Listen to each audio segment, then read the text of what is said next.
Hey guys, thanks for joining the Lunawolf Woods of Wisdom. Hope everyone is doing well.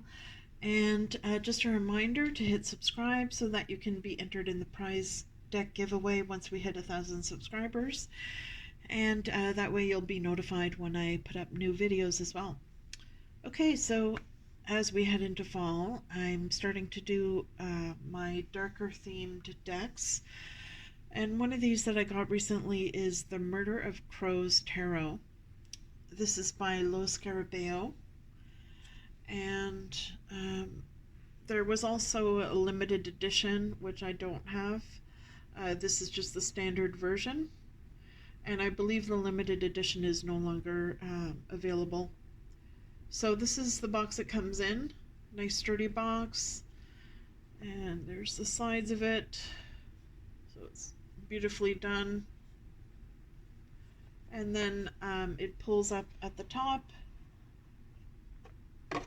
and you have the red design underneath. So that's pretty cool there.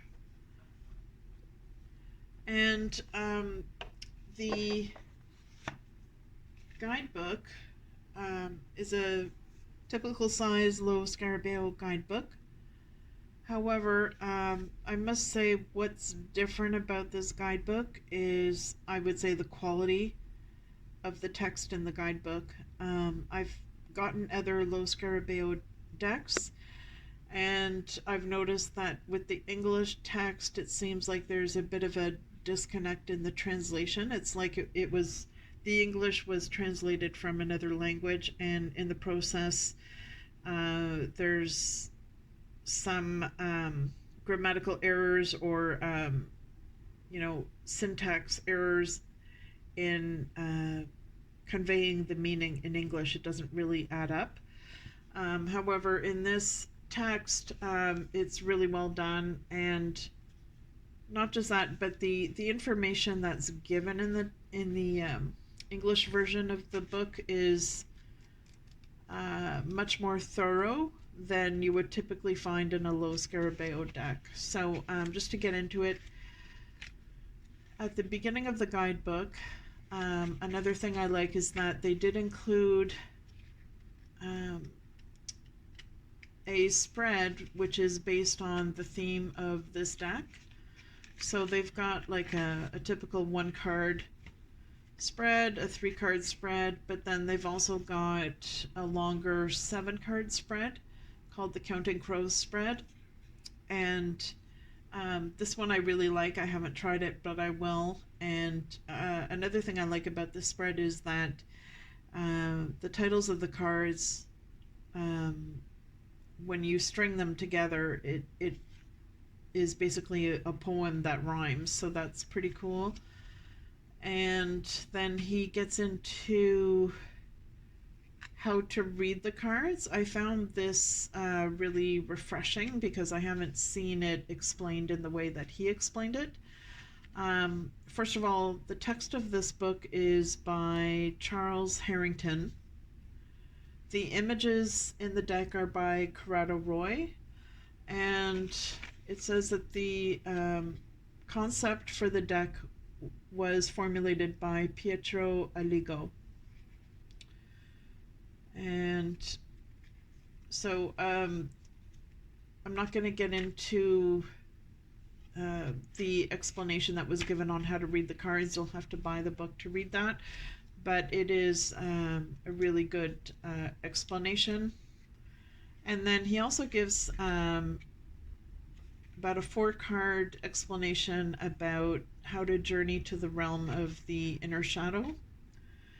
And at the start, he gives a quote by Carl Jung, which says, until you make the unconscious conscious, it will direct your life and you will call it fate. So I really enjoyed that.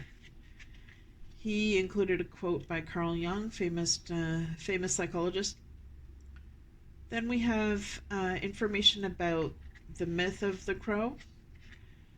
And I really liked that as well because he explains that The crow is not such a scary animal. In some cultures, it is considered a blessing, such as with the Native American tribes. And in ancient Greece, the crow was considered to be an assistant to Apollo in bringing him knowledge and wisdom. And the crow is also known as a trickster. And so he gets into this because he says, these sacred tales and beliefs are keys to understanding your ally, the crow, but you must also learn to rely on your own observations and intuitions.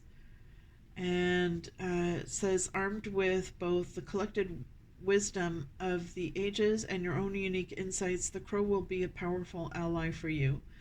Its fervent intelligence, its knack for survival, its connection to other worlds beyond our own, all of these things may be yours if you will open your mind and heart to the crow. And he also mentions that another reason he used the crow theme is because the crow is non-binary in terms of gender. When you look at a crow, you don't recognize whether it's a male or female. So I guess everyone can identify with the crow for that reason.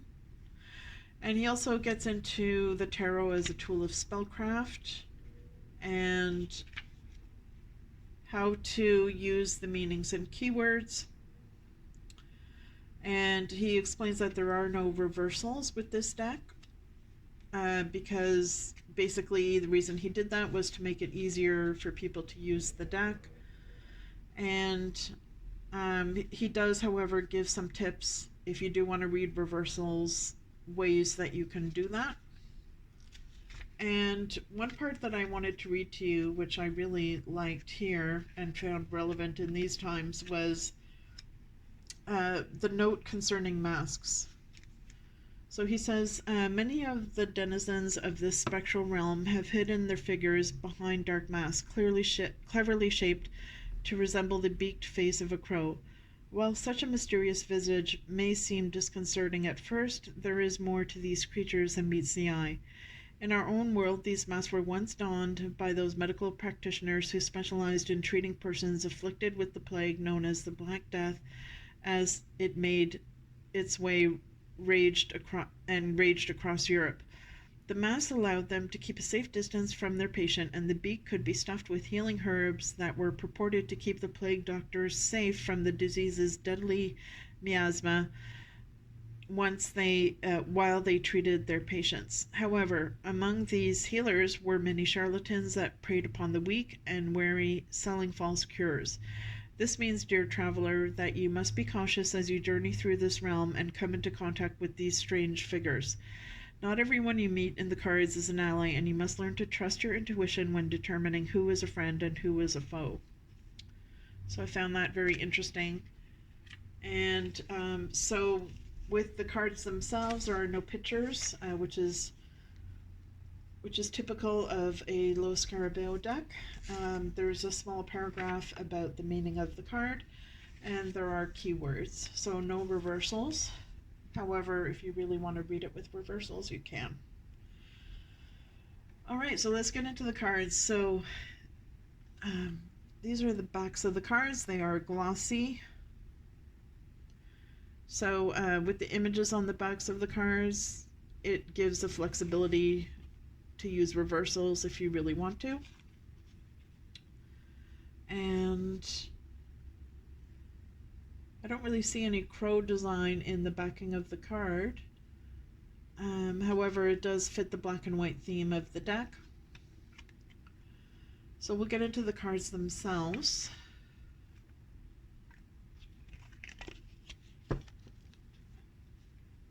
So when I first saw this deck, it was about a year ago, and I wasn't drawn to it initially, and I decided not to get it when I first saw it, just because I wasn't really attracted to the black and white. I like color, but for some reason at this point this deck does appeal to me quite a bit, and especially given the explanation that the author gave. about the crows. It's not such a scary deck if you look at it from the symbolism of the crows and the other significance of the crows as a sign of survival and intellect, knowledge, and wisdom. All right, so let's get into it. So I'm not going to read the meaning of each card or the title. As we can see, there's just a number on the bottom, so there are no titles.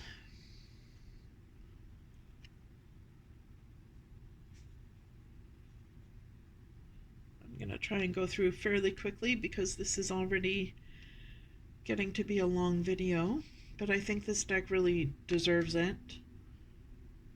The cardstock quality is good. It's thicker than some low Scarabeo decks that I've seen, so I like that. I would say this is a really good quality cardstock. I like my cards on the shiny side because they're more slippery as opposed to the matte. So that's a plus in my mind, and I like the fact that they're borderless.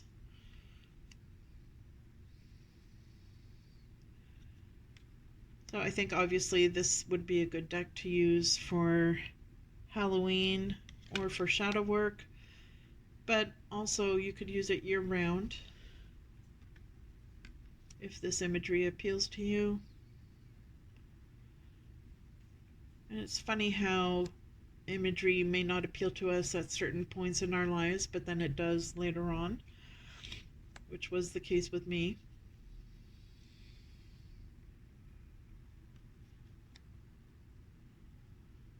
So it might have something to do with the pandemic, I don't know. You know, that we're going through a period of survival, and the crows are a symbol of survival.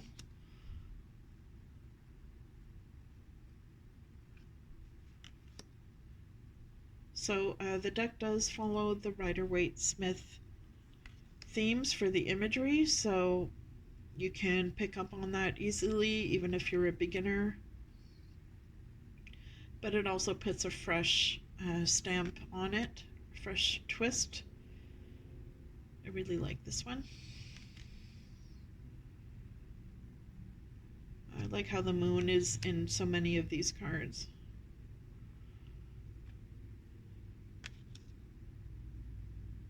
So there's one with a mask, the crow mask, as he was mentioning in the guidebook.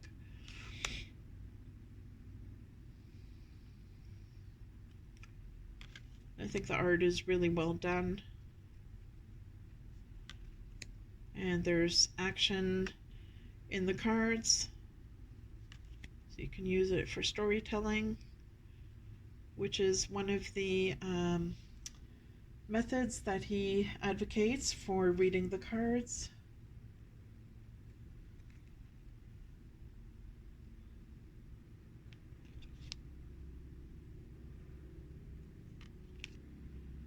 Really like this one too. So yeah, it is a darker themed deck. However, I think there is a place for it in accessing your subconscious, doing shadow work, and sometimes you're just in the mood for a darker deck, you know?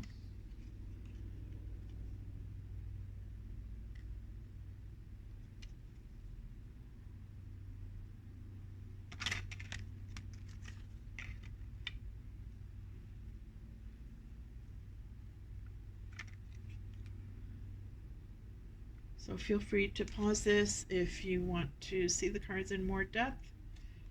I'm not going to spend too much time on it.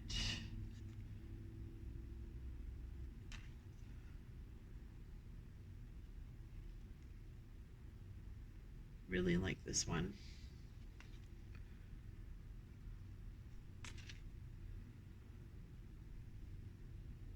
So here it looks like they're feeding off of a dead carcass.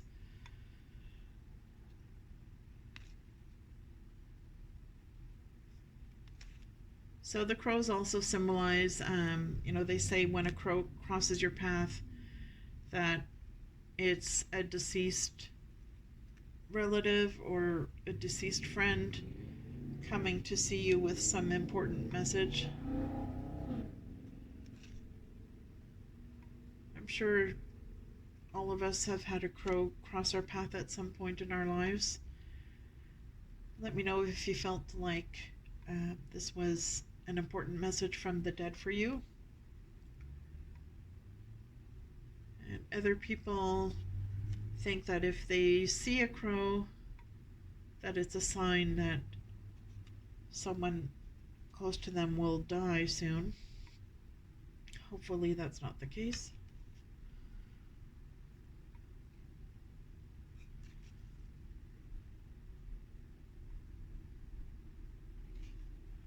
But the author says that the crow has a great skill for survival, and this is the reason why in movies, especially zombie or apocalyptic movies, you will see a flock of crows in the sky flying off after the apocalypse has happened.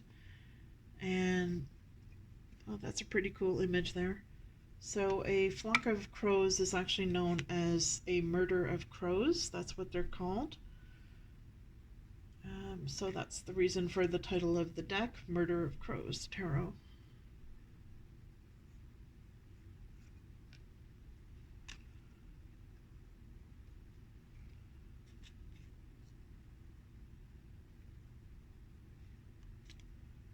So I'm curious if any of you have this deck, how you're finding it, and how you use it. Do you use it every day, or do you use it just for shadow work, or just at certain times of the year, like in Halloween?